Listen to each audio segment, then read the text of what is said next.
Restaurant અને લારી ઉપર મળતી હોય તેવી ટેસ્ટી પાઉંભાજી આજે આપણે ઘરે બનાવીશું. પણ આજે આપણે જે પાઉંભાજી બનાવવાના છીએ તે કુકરમાં બનાવવાના છીએ. હવે સાંજે ઓછો સમય હોય અને બાળકોને ભૂખ લાગી હોય ત્યારે ઇન્સ્ટન્ટ એટલે કે ફક્ત 10 જ મિનિટમાં કુકરમાં પાઉંભાજી બનાવી શકાય છે. જે બહાર પાઉંભાજી મળતી હોય છે તે જ પાઉંભાજી ઘરે બનીને તૈયાર થાય છે. Hello friends, welcome back to Bhavini's kitchen. આજે આપણે પાઉંભાજી કુકરમાં બનાવવાના છીએ અને પાઉંભાજી બનાવવા માટે તમને જે પણ શાકભાજી લેવા હોય તે તમે લઈ શકો છો. અહીંયા મેં ફ્લાવર, બટાકા, લીલી ડુંગળી, 1 કપ લીલા વટાણા લીધા છે. તે જ પ્રમાણે ગાજર લીધું છે. અહીંયા મેં 1 બીટ લીધું છે. બીટ ઉમેરવાથી પાઉંભાજીનો કલર બહુ સરસ આવે છે. તે જ પ્રમાણે શક્કરા લીધા છે. અહીંયા મેં 7 થી 8 લસણની કળી લીધી છે અને 2 લીલા મરચાં લીધા છે. જો તમારે વધારે સ્પાઇસી જોઈતું હોય તો લીલા મરચાં વધારે પણ લઈ શકો છો અને તે જ પ્રમાણે 2 મીડિયમ સાઇઝના ટામેટાને ચોપ કર્યા છે. હવે આજે આપણે કુકરમાં પાઉંભાજી બનાવીએ છીએ એટલે બટર લેવાનું છે અને 2 ટેબલસ્પૂન તેલ લેવાનું છે. હવે તેલ ગરમ થઈ જાય પછી અડધી ચમચી જીરું ઉમેરવાનું છે. 2 મીડિયમ સાઇઝની ડુંગળી ચોપ કરી છે તેને ઉમેરી અને ડુંગળીને સાતળવાની છે. એ ડુંગળી થોડીક સોફ્ટ થાય ત્યાં સુધી સાતળવાની છે. હવે આજે આપણે કુકરમાં પાઉંભાજી બનાવીએ છીએ એટલે ડુંગળી, ટામેટાં, હવે લસણ અને મરચાંને પણ ઉમેરી લેવાના છે. એટલે ડુંગળી અને ટામેટાને વધારે નથી સાતળવાના. થોડાક એવા સોફ્ટ થઈ જાય પછી બધા જ શાકભાજી કુકરમાં ઉમેરી લેવાના છે. અહીંયા વટાણા, બટાકા, શક્કરિયા સાથે ફ્લાવર અને ગાજર લીધું છે તે પણ ઉમેરી લેવાનું છે અને બીટને પણ ઉમેરી લેવાનું છે. બીટ ઉમેરવાથી પાઉંભાજીનો કલર બહુ સરસ આવે છે.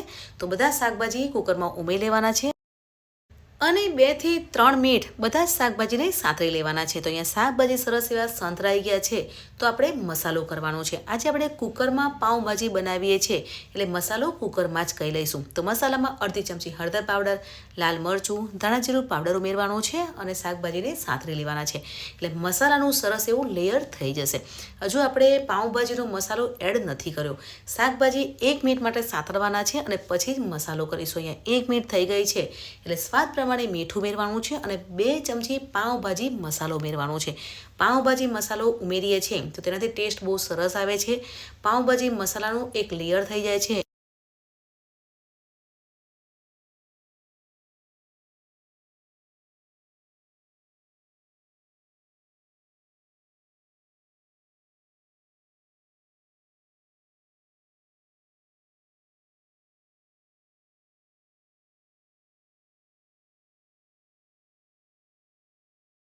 તો અહીંયા શાકભાજી સરસ એવા સંતરાઈ ગયા છે તો ઢાંકણ ઢાંકી અને 3 વિસલ થાય ત્યાં સુધી શાકભાજીને ચડવા દેવાના છે. તો ગેસની ફ્લેમ મીડિયમ રાખવાની છે અને મીડિયમ ગેસ પર જ આપણે 3 વિસલ થાય ત્યાં સુધી ચડવા દઈશું. અહીંયા 3 મિનિટ થઈ ગઈ છે અને તમે જોઈ શકો છો કે શાકભાજી સરસ એવા બફાઈ ગયા છે. તો હવે પાઉંભાજીનું જે મેસર આવે છે તેનાથી શાકભાજીને મેશ કરી લેવાના છે. અહીંયા શાકભાજી બફાઈ જાય છે એટલે ફટાફટ મેશ થઈ જાય છે. ફ્રેન્ડ્સ, હવે આજે આપણે કુકરમાં પાઉંભાજી બનાવ્યા છે એટલે બીજો કોઈ મસાલો કરવાની જરૂર નહીં પડે. આપણે પાઉંભાજી બનાવીએ ત્યારે શું કરીએ છીએ કે કુકરમાં શાકભાજીને બાફી લઈએ છીએ પછી પેનમાં પાઉંભાજી બનાવીએ છીએ. પણ આજે આપણે કુકરમાં જ વઘાર કર્યો છે અને કુકરમાં જ મસાલો કર્યો છે એટલે પાઉંભાજી ફટાફટ બનીને તૈયાર થઈ જાય છે.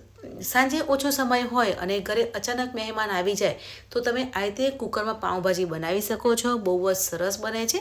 તો હવે અહીંયા પાઉંભાજી સરસ એવી મેશ થઈ ગઈ છે તો થોડું ગરમ પાણી ઉમેરવાનું છે અને સાથે મિક્સ કરી લેવાનું છે. તો આપણે કુકરમાં પાઉંભાજી બનીને તૈયાર થઈ ગઈ છે. પણ આજે આપણે જે બહાર લારી ઉપર પાઉંભાજી મળતી હોય છે તે જ પાઉંભાજી ઘરે બનાવીએ છીએ એટલે ડબલ તડકા લગાવીશું. તો એ એક પેન લેવાની છે. પેનમાં બટર અને તેલ ઉમેરવાનું છે. હવે તેલ ગરમ થઈ જાય તો અડધી ચમચી જીરું ઉમેરવાનું છે. 1 ડુંગળી ચોપ કરી છે તેને ઉમેરી લેવાની છે અને ડુંગળીને સાંતળી લેવાની છે. હવે આપણે કલર સરસ આવે તેની માટે 1 ચમચી કાશ્મીરી મરચું ઉમેરવાનું છે. કાશ્મીરી મરચું ઉમેરવાથી પાઉંભાજીનો કલર બહુ સરસ આવે છે અને જો તમારે કાશ્મીરી મરચું ના ઉમેરવું હોય તો સાદું મરચું પણ ઉમેરી શકો છો.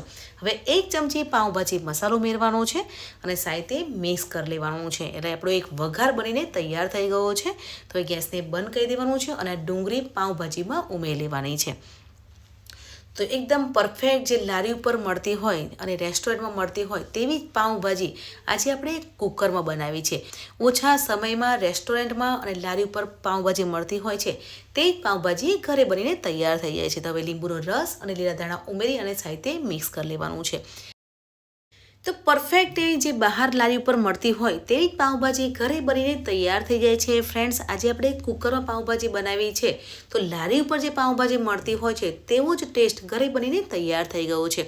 હવે ભાજી તો બનીને તૈયાર થઈ ગઈ છે, પણ પાઉં જોડે ખાવાની મજા જ કંઈક અલગ હોય છે. તો અહીંયા મેં પાઉં લીધા છે, પાઉંની વચ્ચેથી કટ લગાવવાનું છે. હવે પેનમાં થોડું બટર લગાવવાનું છે. હવે જે ભાજી બનાવી છે તેને પેનમાં ઉમેરી અને સાંતળી લેવાની છે. ભાજી થોડીક સંતરાઈ જાય પછી પાઉં બંને સાઈડથી ક્રિસ્પી થાય ત્યાં સુધી કરી લઈશું. તો અહીંયા પાઉં પણ રેડી થઈ ગયું છે, ગરમા ગરમ ભાજી પણ બનીને તૈયાર થઈ ગઈ છે. તો પાઉં ભાજીને સર્વિંગ પ્લેટમાં સર્વ કરીશું. ફ્રેન્ડ્સ, આજે આપણે કુકરમાં પાઉંભાજી બનાવ્યું છે, તે પણ ઓછા સમયમાં, એટલે કે ફક્ત 10 જ મિનિટમાં જે લારી ઉપર પાઉંભાજી મળતી હોય છે તે જ પાઉંભાજી ઘરે બનાવી છે. તો તમને આજની મારી કુકરમાં બનાવેલી પાઉંભાજીની રેસીપી કેવી લાગી કમેન્ટ સેક્શનમાં જરૂરથી જણાવજો. વિડીયો સારો લાગ્યો હોય તો તમારા ફ્રેન્ડ્સ અને ફેમિલીમાં જરૂરથી શેર કરજો. મળીએ છીએ નવી એક આસાન, હેલ્ધી અને ટેસ્ટી રેસીપી સાથે. ત્યાં સુધી બાય બાય.